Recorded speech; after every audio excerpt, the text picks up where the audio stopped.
meeting this morning. It was really funny. I do a lot of weird things that I'm glad that people are there to capture and embarrass me on. It's really good content. Yeah. You can never run for office. No. I've already screwed myself up with that. Probably when I was like 18. Dive in. Let's do it. Khalid Alameri, what is the best way to find the detailed path to convert for eCom brand? One PMAX campaign, 25K SKUs. Could not tell them, could not tell from finding products with clicks and no purchase inside of listing groups. So if you're looking at one PMAX campaign, the question I would have is, are you running any other channels? Because if you're running any other channels, you'll need a tool like Northbeam. But if you're running only Google, the best way that I've been able to identify where the conversions are coming from, at least, is it's a bit vague, but if you look into the Insights tab, your DSA portion, which means inbound search, not product listing ads, not YouTube and GSP and display discovery, your search terms in there are going to show who's coming in from the search portion of your Performance Max. Then you add those to what you also see inside of the listing groups, because that's going to be your shopping.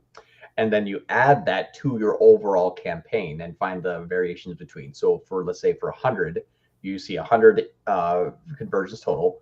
25 of them are in Facebook and Google. Okay, so this is going to be a little bit harder. You're not really going to be able to tell that inside of Google. Google's only going to tell you when they got to the Google portion of the funnel, what did they do. But if you're having videos and if you have good amount of click engagement, even a good amount of view engagement on Facebook that then comes back in through Google, and you see PMAX feels like your brand name the top of the time, and that's mostly what is showing up for you, then that's probably going to be indicative that it's coming from Facebook.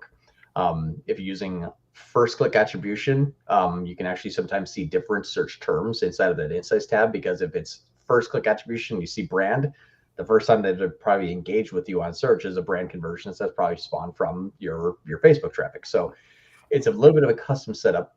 But with inside of Google, what came from Facebook to Google, usually indicative of if you get a lot of brand conversions and brand is first click attributed in your conversion action. Sorry, not brand, but if you're using first click attribution side of your conversion action, yeah, your first enter of your Google funnel, I guess I would say, is probably coming from Facebook. That's a fair, safe assessment, especially if you might be spending more or equal on Facebook. It is a good traffic driver, very good top of funnel.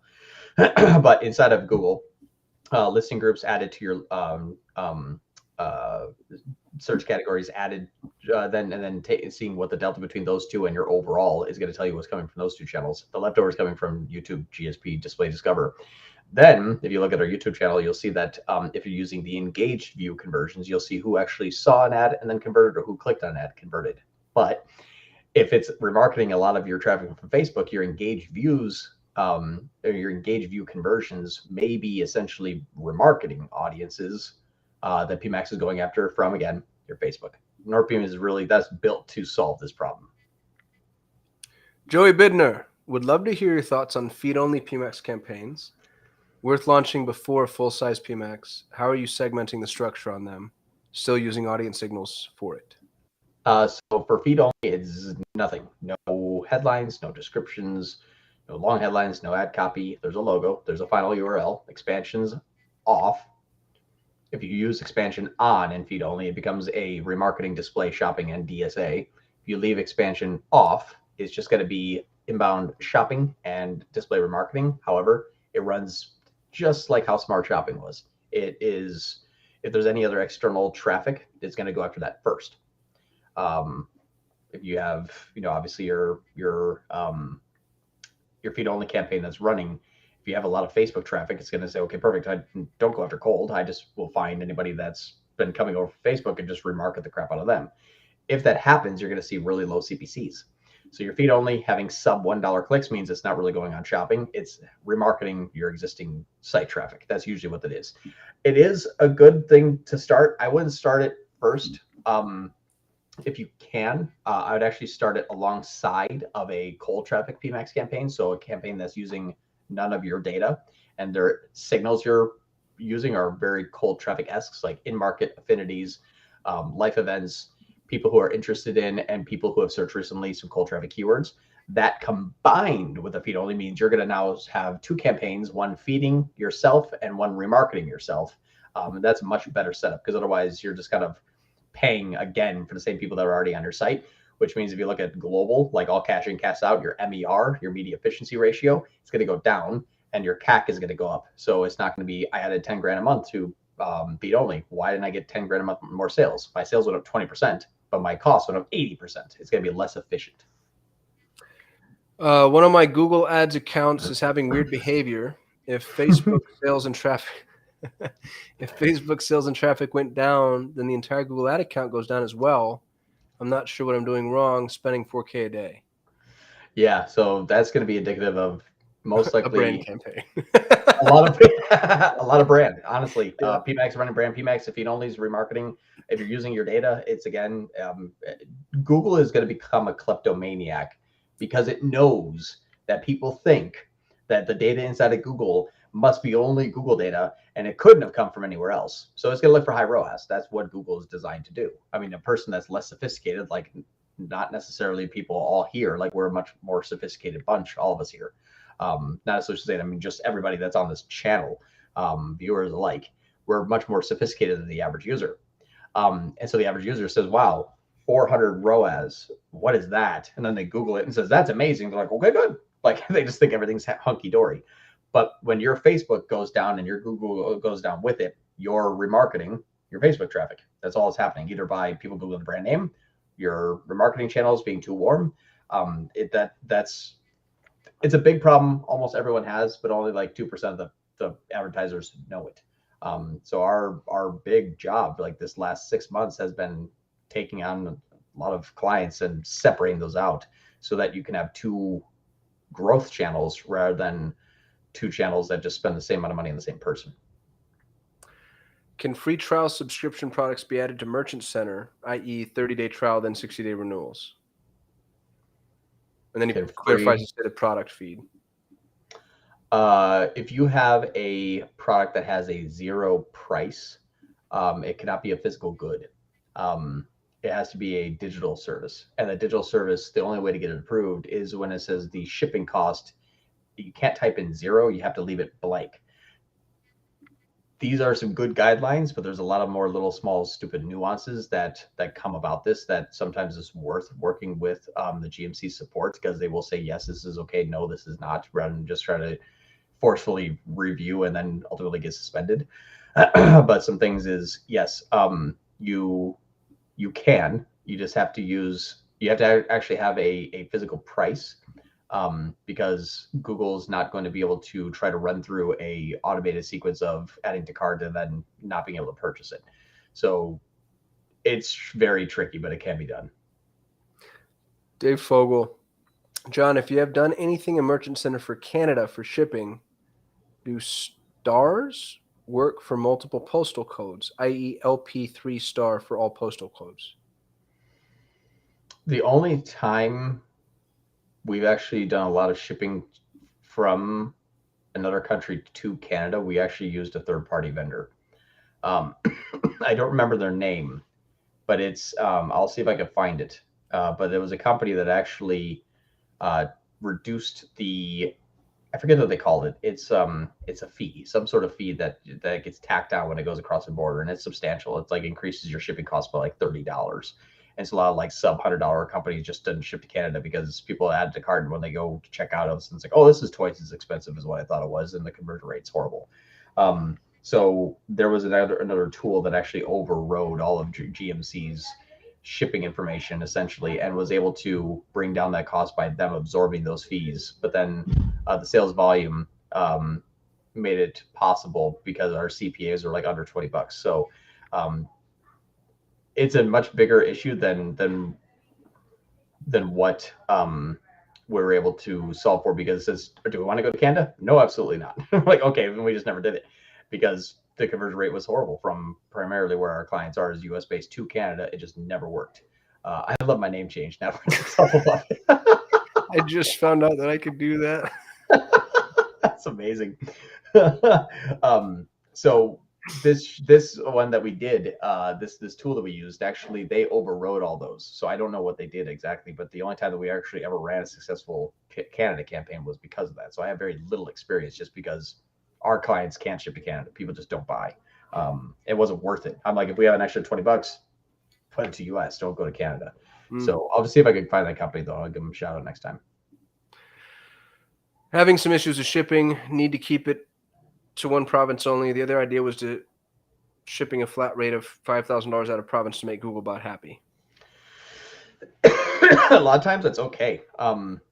What's really interesting is we found that we made our shipping price just abnormally high for anything that's going to be the variations, and it didn't actually hurt us because Google didn't necessarily pull in the price plus the shipping price in the ad. Like, we still got a good placement with a base price, and the shipping price was 100% higher than what the highest variation could have been in case it went higher, because we actually had our courier set the price. So because the courier was setting the price and it was bouncing up and down, all of a sudden it's like, all right, you're compliant. Now you're not. Now you're in compliant. Now you're not. And so we're just like, okay, just whatever the highest is, add $100 and stick it there. We didn't see any drop, because the only area that we actually saw the shipping really be in is when people clicked on the shopping tab, then go to like 2 pages in and look at the listing where it gives more detail. But that was like only 1% of our traffic, so we didn't really care. But yeah, set it up really high. Set it really high. Joe Rogan. Hey guys, not Google related, but what do you think is the best credit card for cashback reward points? Are you using any for your business? Thanks. I actually did a lot of research on this, Joe, and we ended up using the Capital One Spark business card because it gave us 2% back on all spend, which ended up being really significant. And I think they give me money if I refer people. So let me go find an affiliate link and I'll drop it in a chat if I can find it. But yeah, they were the best at the time. That was a couple of years ago that I figured that out. So there might be a better one now, but we've done really well on our points. And they've been pretty friendly with raising, we've got some pretty substantial credit limits just because of the amount of ad spend we have, and we've never had an issue. So hope that helps. Dave says Costco card for me. Luxury blades. Do you guys use GTM for most clients? Assuming you do. Do you tend to create AdWords conversion in GTM or link GA4 conversions to AdWords? I like GTM a lot. I don't like GA4. Well, typically because the setup is wonky. But the few times that we've tested GA4 to GTM, GA4 had a duplicate event issue. And so for whatever reason, it would count a person going to the site, and it's supposed to string that person to their next visit, which means tie those two people together to make them one person because it's the same person visiting and returning.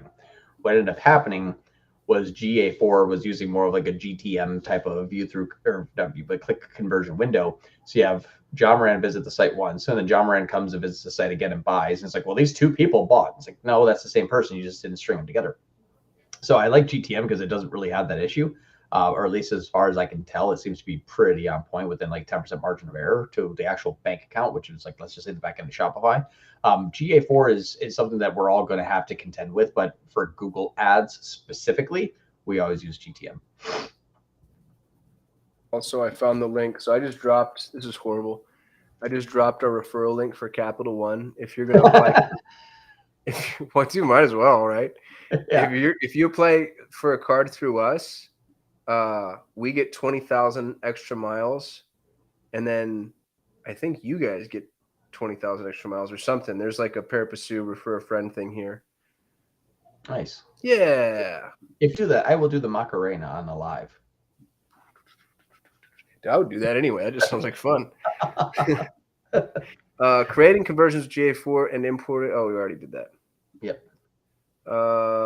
We have clients with very low ad spends from $1,000 a month. We're trying to decide if it's worth only running a performance max for those low tier accounts rather than splitting up the budgets. Splitting up the budgets in multiple campaigns. We're in the furniture industry. Is there more? I would actually, if it's $1,000 a month, I would start without Pmax, then add in Pmax later. Pmax with lower budgets sometimes struggles. It doesn't have enough data, especially in the furniture industry. I would guess your AOV is fairly high, which usually means that lower budgets have less frequent conversions. So I would actually start to train your conversion action, which is that obviously whatever you're counting as a conversion, hopefully it's sale. Train your conversion action on an audience that you're developing manually, because you're not going to have enough budget for Google to go and find all this good low hanging fruit traffic on its own. If your website's not in really, really good SEO standing, so Google can scan your site like, oh, well, of course, I know exactly what this person's selling, and then just DSA traffic floods in and you win. If you're having a lot of SKUs, Google's going to take some time to test each one of those pages. With DSA, with the DSA portion of having your URL expansion set to on, it's going to go wherever it deems to go. And if it doesn't go to the right pages at the right time, then you're like, oh crap, you should have gone there. Then yeah, you're wasting that time and that ad spend. So I set it up manually first. Get your conversions started, get some consistency, add in Pmax, which will start off way smarter than if it went off on its own. And then either keep that same setup or move it more towards Pmax if everything looks to be fairly well. But it's riskier to start with Pmax. It's more powerful, but that's why it's riskier, because it can go very fast in the wrong direction, which is really, no one can predict where it's going to go. So I would say predict where it's going to go by doing it your way first, your manual setup. How do you feel about Pmax taking over local campaigns? It seems like a money grab. Ha! It's all a money grab. I mean, it's like a real obvious one. If I didn't know any better, I think Google's just in it for the cash. What are they? Some kind of big corporation? Starting to smell like a for-profit entity over here. What's funny is we're going to see more of this. I predict where it's like, standard shopping is going to be rolled into Pmax. You're like, it's like search campaigns. Dude, 2 years from now, there will only be Pmax. Yeah. Swear to God. You heard it here first, folks. Yeah. Yep. Timestamped. September 2nd, 1:17 p.m. Yeah, it's going to be rolled into Pmax. But that's what's interesting here is like local campaigns. They're touting it as an enhanced version of local campaigns. I'm touting it as we've added another ad extension to Pmax. It just happened to be your local. In fairness, they added a significant number of local conversion actions that we didn't have before. Yeah. So that's what gives me a little bit of hope. I think that, and I think about like Montessori schools or CrossFit studios or whatever. Yeah, but the problem is all of a sudden too, it's just like, hey, so you have a local campaign that's going to be driving traffic to Google My Business. You ever want a whole bunch of search traffic to your website? It's like, crap, no, that's not what I was using it for. It's like, well, you're getting it now. That's the part where it stinks. Is like this centralized local low budget campaign that can optimize really well. And then you're turning into, now it's just low budget Pmax. It's like, well, crap. I wonder if there's a way to the way that we trick it to go smart shopping using feed only, if there's a way to trick it to go GMB, like you strip away everything but GMB and then see if you can't force Pmax into GMB and then like make it a high value local campaign. Well, what's funny is that even local campaigns require a video. Well, now when that goes on Pmax, it's like, well, crap, like here comes a whole bunch of like, YouTube ads that are also YouTube partner ads. And it just, it's pouring gasoline on a match. That's what's, it's not quite. The match is lit. Yeah. Right. It's like, oh, I need to open my bedroom door. It's like, I have a key, I have a sledgehammer. It's like, don't use a sledgehammer. It's like, nope, sledgehammer only now. Like, it's just, you're killing it. You're just destroying it. So I don't know. And this is pending the end results, and I may be wrong, but that's a whole lot of extra horsepower to a local campaign that you probably didn't ask for. And that's why I think it's a money grab. Of course, more clicks, more impressions, and more ad spend are going to be obviously better for you. It's like, yeah, you're right, but I didn't want to. I don't want any of this. I know. It's like you invite one friend and 6 show up. It's like, crap, like we'll probably have more fun, but now there's 7 of us. Like, it just sucks. Dave Fogel, I heard Ukraine is using North Beam to track Russian troops. Can you comment on that? No comment, comrade. That is the rumor. That's stupid rumor. Khalid says, appreciate the answer, John. Love you guys and love so late from my heart. We love you. Hey. Soren Tutu, do you recommend a limit of products within Pmax on £100 daily spend, downs and benefits? What's a pound now to USD? That's gonna be interesting. Fake money. It's not real. I mean, you guys use weight. Like, what's that? 100 pounds. It's not even that heavy. Yeah, actually, it's about the same now. 100 pounds is $115. Isn't that crazy? It used to be like 2x. So we just had this conversation on the weekly town hall, by the way. Oh, did you? Yeah. We're almost equal. Our economies aligned. Captain Planet right into a recession.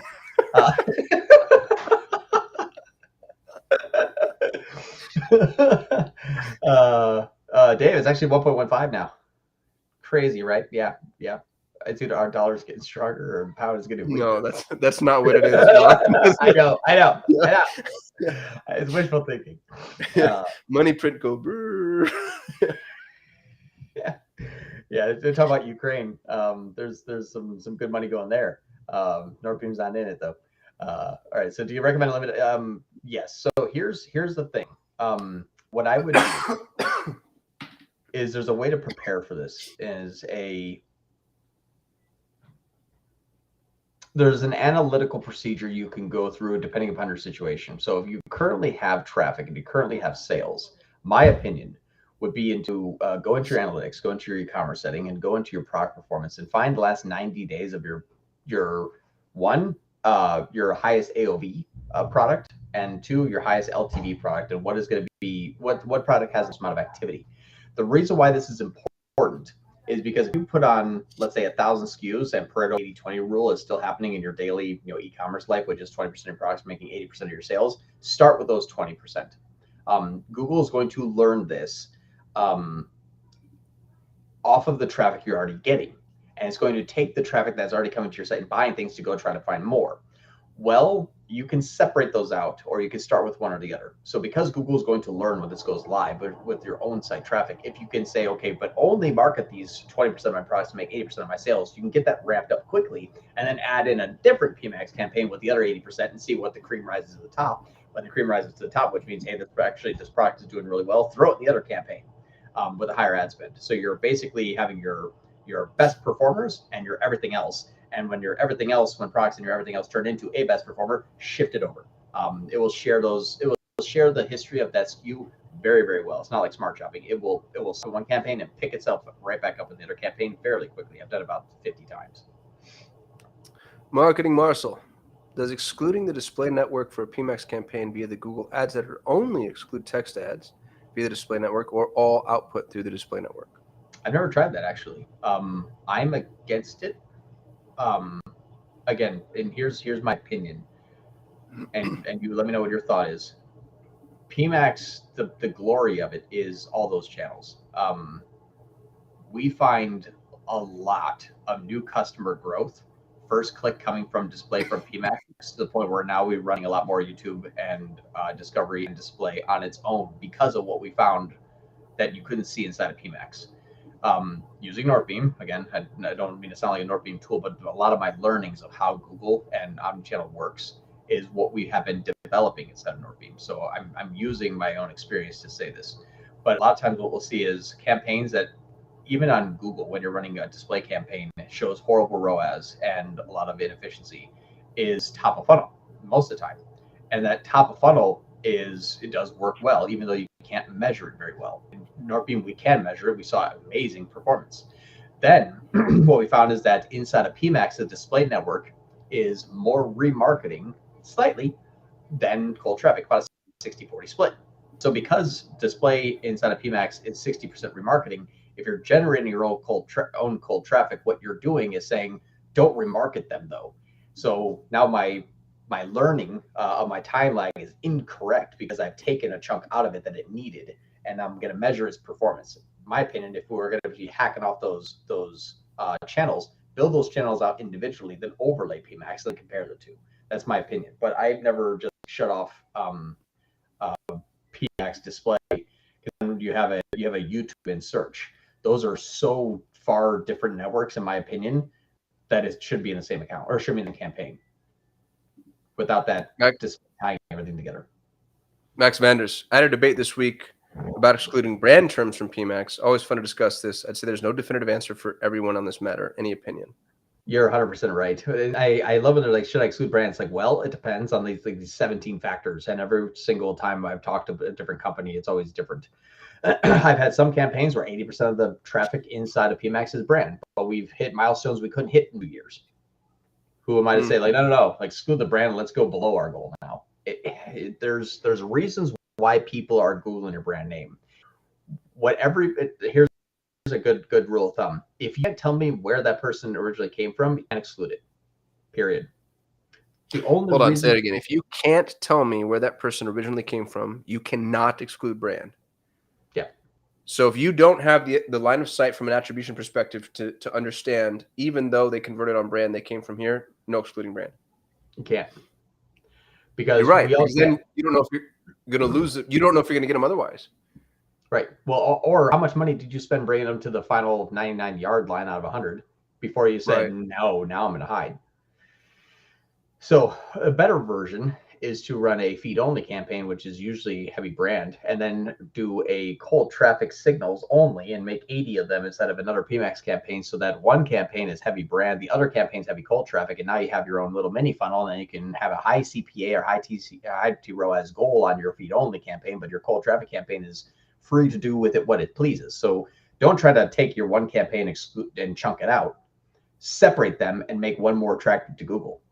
All of your data in one Pmax, none of your data in another Pmax. Google will say, okay, his brand's going here. Okay, this is not brand's going there. You can see what you're doing. If you're running more than just Google, no, I've excluded brand from Pmax campaign and then hurt the Facebook team on accident. And it was funny is I excluded brand and my Google went down a little bit, but all of a sudden I looked in the back end of the client's Shopify, and all of a sudden Facebook sales attributed to Facebook went down by like 80%. And so I reached out to the client and said, can you please let me know who your Facebook team is? He goes, hey, it's this person. I reached out to him. Did you see a drop off on the person this month, like of really bad CPAs and everything? He goes, yeah, and it's still continuing. I'm like, I excluded remarketing of all the people that you were driving traffic to or driving traffic from. And he goes, oh, okay. He's like, any way to revert that? So I actually made a brand campaign, cranked that one up. And now Facebook came back, but I still kept my Pmax clean. So yeah, I have scenarios that is yes and no, but it's all dependent upon all these other outside factors. So a good rule of thumb, can't tell me where it came from, you can't exclude it because you're not doing yourself any favors. Joe Rogan, for e-commerce brand new store, building a brand new Pmax, would you say that it is best to start with max conversions? It depends. If you are starting with max conversions, you can never weight a value of a person higher than another person. So one thing to think about, if your e-commerce brand new store has $10 items and $100 items, and your CPA is 25, you're paying $25 for those $10 sales. You're also paying $25 for those $100 sales. Would you want to set a TROAS, which means don't make a sale unless it's a larger sale? If so, then don't run maximize conversion. Start with maximize conversion value. If you say, no, I'd actually be okay with whatever I sell, and I will manipulate the cost per acquisition by a TCPA. Okay, then start with maximize conversions. What you can't do is start with maximize conversions, run it for 3 months, and switch over to maximize conversion value and expect everything to be okay. It's just going to, and then slowly come back. So know that if you switch, you're damaging yourself for maybe a month. So if you're okay with going through that damage for a month, doesn't matter. It's depending upon how you're going to measure it. Also, if Google ever gets their act together and actually can identify who is a new versus a returning user, like a new person or your existing audience, the only way to use a VBB weight, which is value-based bidding strategy of a weight of a new versus returning customer, is by using maximize conversion value. You can't do that with maximize conversions. I can give a $1,000 more value to a person who is a new customer, and Google's going to say, that's cool. I'm not even seeing value. It just won't use it. So you can only use, hey, if I have a new customer come in, that they spend more and they have a better LTV, and I'm okay with paying a higher CAC, and I'm okay with bidding higher for them. If Google has a high match rate, you can take leverage of that. So all those things to weigh in your head. It all depends on how you manage your account is the better answer, actually. But those are the things you'll have to say, I'm actually more comfortable with just using off a CPA, or I know I'm actually more comfortable using as a value of every sale that is worth more, knowing that my smaller products may not sell. But then you have to ask yourself, does a small product purchase turn into a big product purchase later on, or a good LTV? All of those things are fun to think about. Buy the commonalities between your products too. A person that buys a box of tissues is not going to go and buy an electric scooter. It's not a logical next step. But I think the person who buys the scooter would buy tissues, because you're Could be. going to fall off that scooter. I can tell you, as the dad of two little boys, like there's. And when you cry, you need tissues. Yeah, that's what I'm saying. Yeah. Soren Tutu, what is the best way marketers do? Of course, this will sell. No question. Trust me. Just sign for 6 months. What's the best way using GTM to exclude tax and shipping from conversions? Any video guide, couldn't find anything relevant. Yeah, it's actually in your data layer, which is kind of screwy. Your data layer is going to actually be fully dependent upon your CMS, your content management system, i.e. your website. Whatever data layer is firing in the back end, you identify that data layer in GTM. So for example, sometimes a website will say data layer of total cart value, and that's your subtotal plus tax plus shipping equals total cart value. Some websites will actually say like subtotal, which is before, and actually it's a code in the back end. It's fired via code. And you have subtotal is like $20 before tax, before shipping. Well, that subtotal is whatever that subtotal data layer is. It might be like sub dash total. That's the data layer that you have to actually pull in through Google Tag Manager, and that's the value that's then delivered into Google Ads. So no one can tell you what yours is because it's all dependent upon your site, but that's how you identify and how you use it. Dave Fogel, do you have any tips on getting new clients quickly? I just got an estimate of $14,000 to fix my Audi's cruise control, engine mounts, and service. Dave, I drive a Hyundai. That's why. I'm not telling you to commit insurance fraud.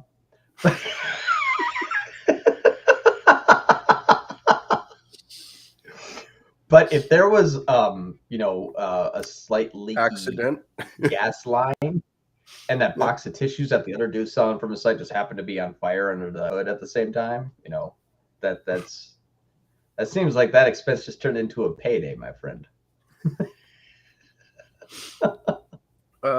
Dave Fogel again. Guys, for a service that's mainly emergency related, i.e. busted pipes, is machine learning helpful at all? Since it's an emergency, the customer is not in the market for service until it happens. No, sir. Manual CPC and bid high, bid to the moon. Would manual CPC be best for that? I like you, Dave. We're on the same length.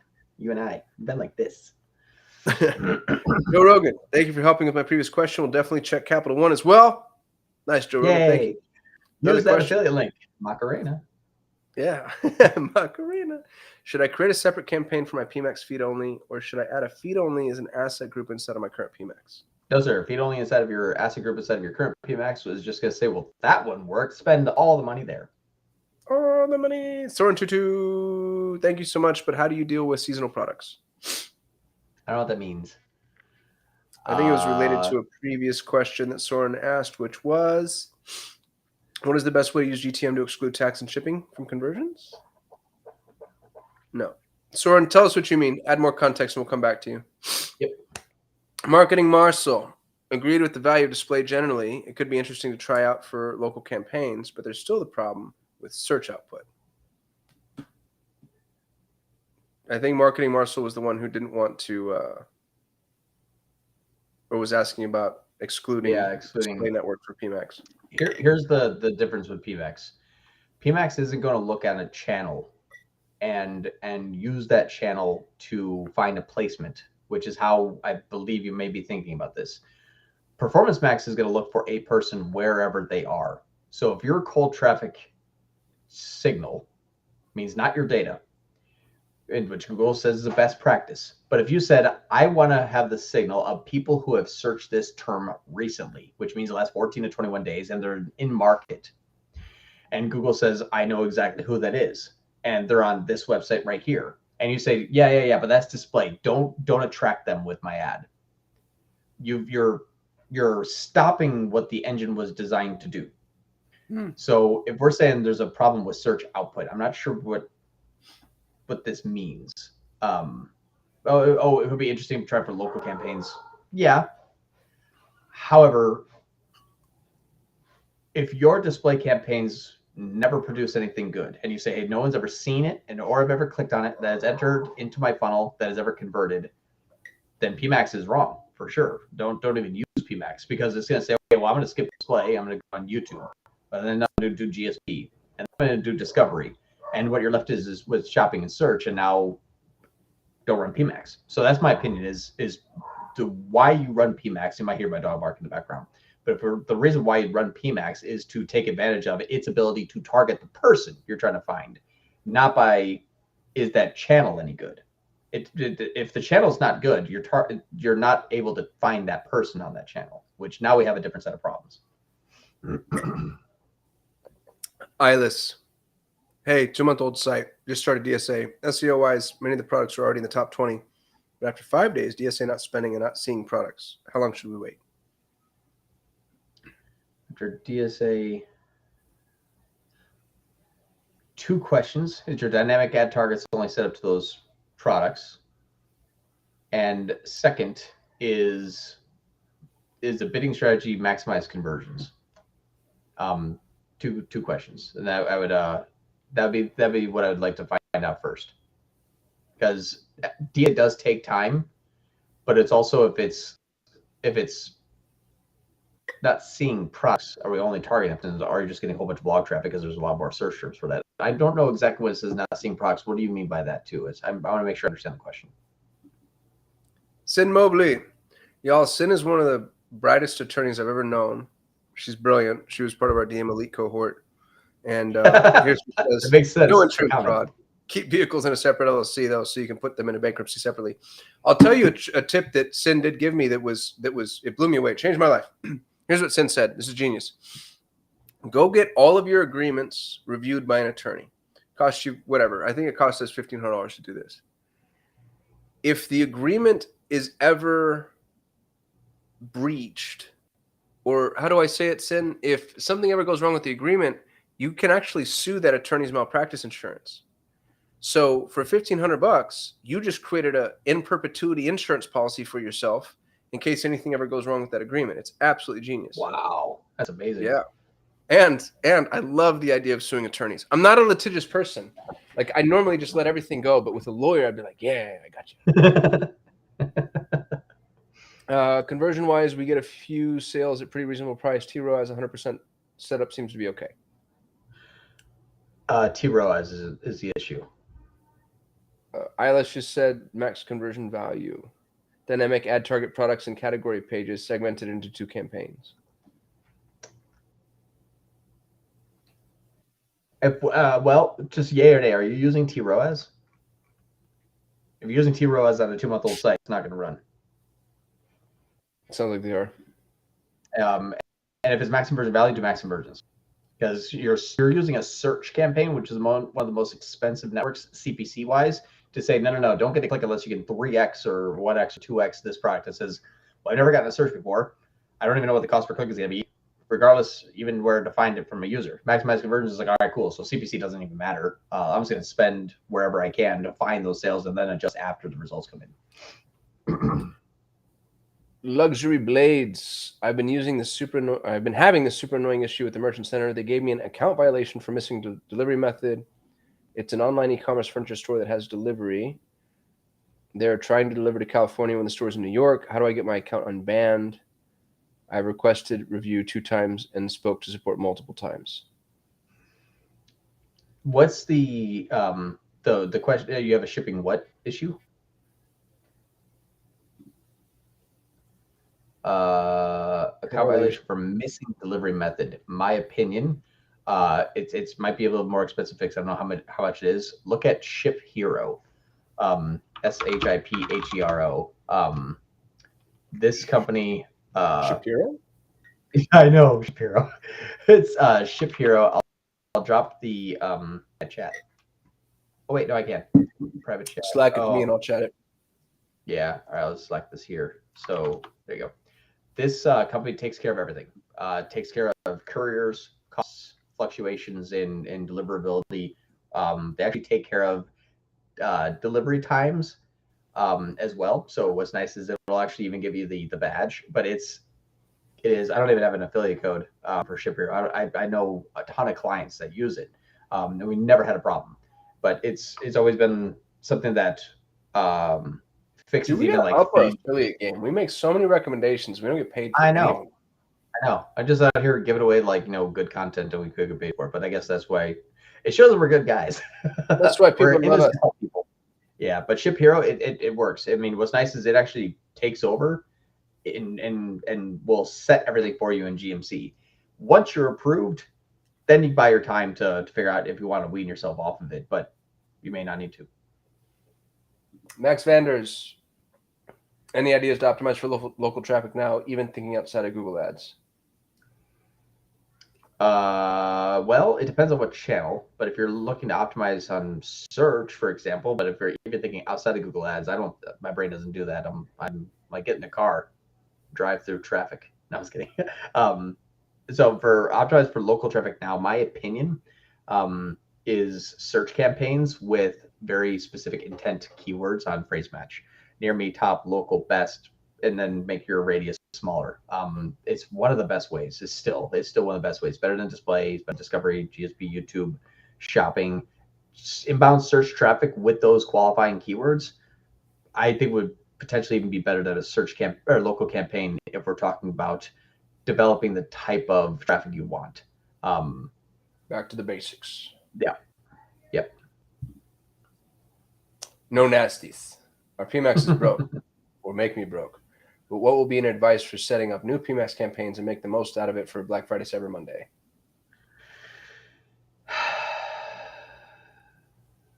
This New is John's campaigns. favorite question. You're right. If you want to go even more broke, get really competitive during Black Friday, Cyber Monday. So I'm trying to think about, so you're going to want to start to set them up now because Black Friday, Cyber Monday by Pmax's standards is close by. The one thing that I would say is important though, is inside of your Pmax campaigns, run it at a smaller budget, just building its own traffic conversion data, all that stuff. Run at a small budget where it's not going to put you in financial ruin, but healthy enough for it to learn. Whatever it is for you is going to be up to you. And then for Black Friday, Cyber Monday, do two things. Clone your asset groups with new ad copy for Black Friday, Cyber Monday. Pause your previous asset groups. Only run the new Black Friday, Cyber Monday content, whether it's live on the stage or whatever it may be, like use coupon code. Have them all be very, very Black Friday, Cyber Monday esque type of content. Also go into GMC and start a promotion. Your Black Friday, Cyber Monday promotion. Attach that obviously to your feed that's inside of your Performance Max. And what it's going to do is everywhere that a product listing ad is shown is going to have a tag sale showing whatever percentage off, 20% off, 30% off, what you're going to have your tag sale. And when that's accompanied with your long headline description, it'll have 30% off and then your sale. So you're done a twofold. You have all of your imagery ads showing a sale, and you have all of your text ads showing a sale, and all of your PLA ads showing a sale. It needs to have an audience though to attract that it thinks is going to have some degree of sales. So you need to start it now, but then ramp it up 1 week. I would imagine, or whatever your time lag is. We'll have no idea until you're actually running. This is why I say run now. Whatever your time lag is, add 3 days to that, and that's the date that you start before. So for example, you have a 10-day time lag, and it's 13 days away from Black Friday, Cyber Monday sale. Launch it then. So add 3 days to whatever your time lag is. Alice, we already went through, I think. Dave, what happens if the attorney goes out of business? Choose good attorneys. Here we go. Omar Guermra. What did I do? What advice would you have for an account that spends an average of $50K per week? I'd love to scale up the account. What would the best method be? Hire Solutions 8. Yeah. Well, there's a lot of questions I have. What's the split between new and returning traffic? Is it e-commerce? Is it lead gen? What is the current CAC? What is the current LTV? And when I say LTV, do a 30, 60, 90, 6-month, and 12-month LTV. Identify the products that have the lowest amount of competition, highest LTV, medium-sized CAC. And then be prepared to subdivide the absolute crap out of that account by a Pmax per sometimes campaign. More so Pmax campaign for a category. It depends on how many SKUs you have. But for 50K per week is absolutely scalable. But what you need to do is you need to isolate the fat. So what I mean by that is if you have like, let's say 1,000 SKUs and a few campaigns, you're gonna grow that fat as you scale up. So I would say is hyper segmentation is going to give you opportunities of low hanging fruit that are within your KPIs that you're tracking when you also look at what is the LTV of that. So for example, take a product. What is the current CAC? What is the current LTV? what are you currently spending on that? Find your baseline KPI of ROAS that you need at least a 1 day accrual, which means 1 day click conversion, not a converted by conversion time. Find that baseline, start to scale until that baseline becomes not plausible. Do that for every single one of your individualized PMax campaigns. What you're going to do is you're going to isolate, you're going to expand, and you're going to hit a point of diminishing returns with each one, and then we have to look at more cold traffic on top.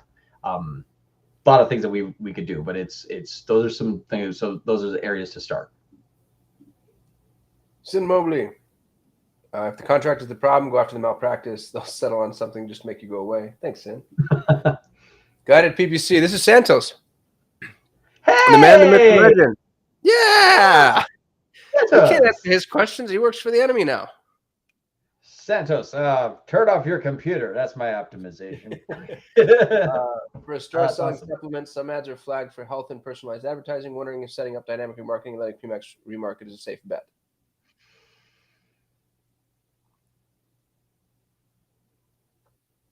If you're running dynamic remarketing, it's not gonna remarket if those products are flagged. Well, it depends if the ads are flagged or if the products are flagged. So Santos, is it GMC disapproval or is it website or is it ad disapproval or both? If it's feed disapproval, dynamic remarketing will die and Pmax will run DSA.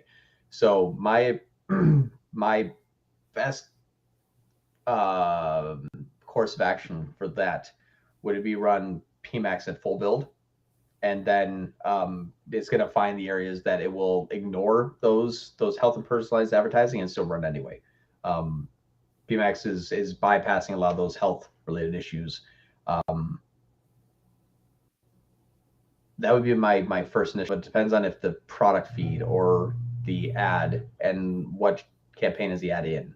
If it's search campaign, display, and then feed on standard shopping are all disapproved, Pmax could run 40% more effective than those three combined. As disapproved. Miss you guys. Yeah, miss you too, man. As disapproved, I would still, I would actually run Pmax then for sure. Run heavy full build Pmax.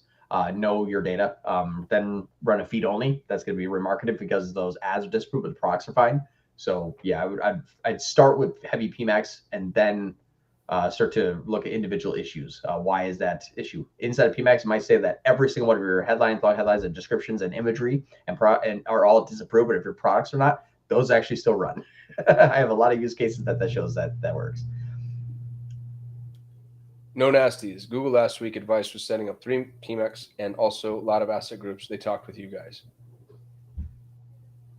Set up 3 Pmax and also a lot of asset groups. I mean, yeah, it makes sense. If you wanted to separate them out, for sure. If you say, hey, when you go to Black Friday, Cyber Monday, whatever sells, you don't need to. But the only reason why you set up different Pmax group is to control ROAS, control CPA, or scale or pull back on specific items. So if you don't want to or need to, then you shouldn't. They talk with us. That's so funny. I talk with a lot of people at Google. I have like 20 Google calls a week. It's ridiculous now. Blah. Marketing Marcel, have you guys used an audience signal based on conversion probability in analytics yet? It's working well for one of my e-commerce Pmax campaigns so far. Yes, what we actually found though is a lot of it is remarketed traffic. That's what I didn't like. The audience signal based conversion probability, what they were using to define that probability was actually existing site traffic. So it's kind of like Google's optimized list that sometimes gets a little bit too much heavy into a previous user. But again, when Google says, hey, go after this audience, is what Google wants. It may not be what you want. So my opinion is look at the difference between new and returning and make sure that you don't start to see your CAC creep up with more sales. Or at least your MER, your global MER, your media efficiency ratio. When we start Pmax, should we set it to ROAS 100% or leave it default? No, start with either maximize conversion value, like for reasons we talked about earlier, but I would never start a Pmax with TROAS. What that's going to do is try to look for brand.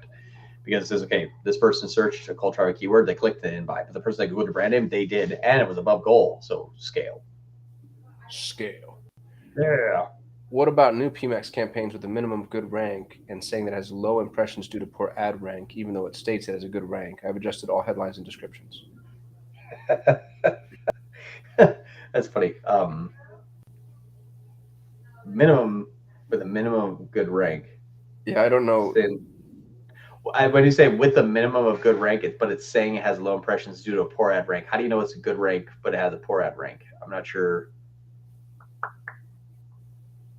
We'll come back to you, Luxury Blades. Maybe offer a little more clarification. Yeah, sorry. Anime Laboratory. Hi, gentlemen. I have a new store launched, and Pmax is not spending over $70. Any idea how I can get it to spend more? Only have 10,000 SKUs. If you have a new store, it's most likely because Pmax is going to try to use DSA more heavily. And because your site's probably not indexed well with Google Search Console just yet, it may not be able to see everything. So your new store, make sure it's SEO friendly. Do the work. Don't just be like, yeah, it should be fine. Like, look at your site titles, your site descriptions, your H1 through H6 tags, your alt image tags. You look at your feed quality. What is your titles of your products? What's the description? Are they things that Google can identify autonomously?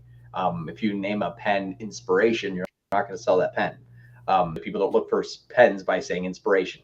So just know that it's a machine that's identifying it. So make sure that your site is legible by both the feed and the site. And then once that is taken care of, take a look at your bidding strategy, because $70 a day, that's healthy for Pmax. That should be able to do more. I've never hit that ceiling. It's either it doesn't spend or it spends to the moon. In between there is usually bidding strategy related, like a T-ROAS or TCPA. So make sure it's either on maximize conversion value or maximize conversions. If it's on maximize conversion value, try maximize conversions. It may not have enough daily ad spend available to it by audience, which means we don't know if these people will have a default 200% ROAS. So we're just going to spend X. So maybe try to change your bidding strategy as well. Santos, a store has talked to a specialist on its product page. Pmax brings traffic. Some conversions are now happen on a call. What's the best way to account for these call conversions? Set a conversion value to AOV. Some conversions are now happening on calls. What's the best way to account for these call conversions? A store has a. I read that wrong. A store has a talk to specialist on its product page. Okay. Do we want those? If so, I would give it a conversion value for sure. Depending on your bidding strategy.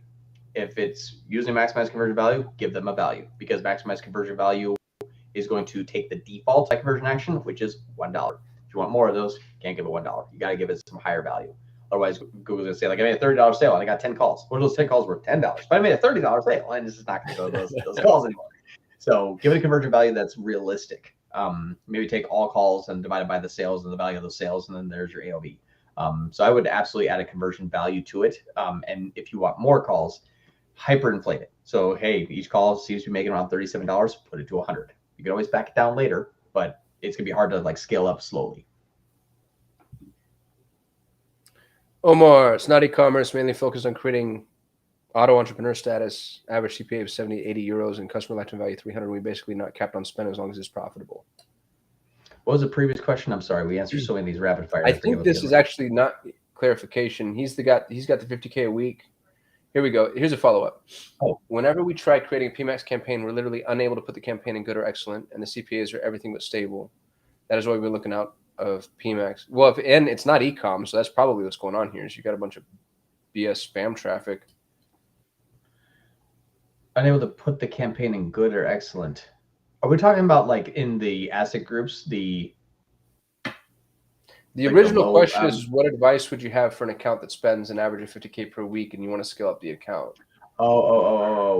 And if it's lead gen, my opinion would be to import offline conversion actions that are imported from clicks from your closed good sales by tracking Gclid.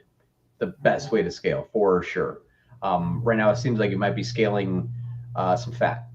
So I would create a new importation from conversion actions. The importation of that conversion action is going to be closed deals. So you only can go out to 90 days, and that's if your attribution window in your conversion action is set to 90. And it can't go back retroactively. So you can't just add 9 import it. It'll start at when you started it.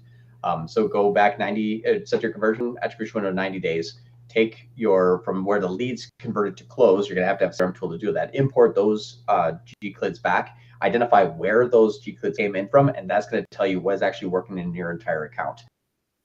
Your CPAs will be more stable for more conversion data. You can even set them to primary because you're not e-commerce. So you're going to feed back into a more high quality conversions of where you say this developed lead that turned into a sale. Those two conversion actions compared to the one is going to help stabilize CPA because it's going to know where to find them, because now it has more additional feedback into 2 data points for a good conversion rather than 1 good, 1 bad, 1 good, 1 bad, 1 good, 1 bad. The CPAs that are fluctuating is because your time lag may be a little bit longer, and it's finding good performance on one channel that if those people convert, so it goes back to that channel. So your CPAs are going to fluctuate as well. Yeah, it's going to be dependent upon channel, is your CPAs, but also if you're making a good amount of changes in Pmax, any change you make is going to lag for 3 weeks. So you make a change, 2 weeks later make a change, 2 weeks later make a change, you're going to go, and you're just going to see like the crazy roller coaster. Make your changes deliberately, but do it with enough data, which is usually the interpretation from clicks is going to tell you where to make the good changes, not just changes that we think are going to help overall. Yeah. Yeah. Evan, local home services with Pmax. We use about 50 service-specific landing pages on search, and it's working great for now. Wondering if we could feed those same 50 URLs to Pmax. You can, but you're going to have to, if you're doing 50 specific landing pages on search, how is your search campaign set up? Because you're going to have to mimic that on Pmax to make it not just fall into the 5 that it likes. So if you have 50 different campaigns, you have 50 different Pmax campaigns. If you're all using 50 different ad groups, make 50 different asset groups, UO expansion off, and then use specific ad copy for those locations inside of your asset group, and make sure that with UO expansion off, your final URL of that asset group is going to landing page. You're going to add some traffic you may not really need, though, and local may be a little bit odd because you're going to say like, hey, we just keep hitting these people with YouTube ads and they don't convert, and then your CPA just increases. So you probably don't even need to do that. You can test it, but I mean, if it's working great for right now, if you say, hey, I'm going to add a whole bunch of remarketing and some GTN cold traffic, and I don't think that, it seems so inbound based that I'm not going to convert a user by saying, hey, do you have this need, without them come to us first, don't run Pmax. I actually, in my opinion, if what you're doing right now, just slap on heavy heavy YouTube remarketing and light display remarketing, you'll probably end up seeing your global CPA go down because of that. But it's deliberate rather than letting Pmax go and potentially find who it thinks is going to convert that's actually not interested, because unless they have that home service need, not be like, hey, you need me to fix your air conditioner? It's like, I'm going to go break it now, of course. Like, this doesn't happen. It's situational. That's so funny. My Pmax ad strengths are good and excellent, but Google is telling me my ad rank is low. To get impressions, how can I boost ad ranks for higher relevancy and to get conversions? It's not something I can figure out on this call right now. It seems to be there's something in the overall structure that's pushing down or pushing that goal too high. So too little data, which means your daily ad spend is low. Google not being able to see enough content on the page, that's also going to hurt. There's a lot of things, and I'd really have to look through it honestly to be like, okay, this must be the reason why. Because it's like we can go through 30 points and then, yeah, I'm just going to be talking for no reason for like the next 5 minutes. It really is going to be, if the ad rank is low, to get impressions in Pmax, it's having some sort of, it could be as like robot cookies being blocked or robot text box being blocked. That is one thing that happens. Do 2 things. Go to Page Speed Insights, run your site through Page Speed Insights. If you have a slow site, that's going to be why. So that's one thing to check there. So there's a crap ton of things. So sorry, but that's a good starting point. Page Speed Insights. If Google's not giving you an A+, if Google's not giving you like a B-, there's something wrong. I've got an interview with Tom and Karen Pierce. Yep. We're at time.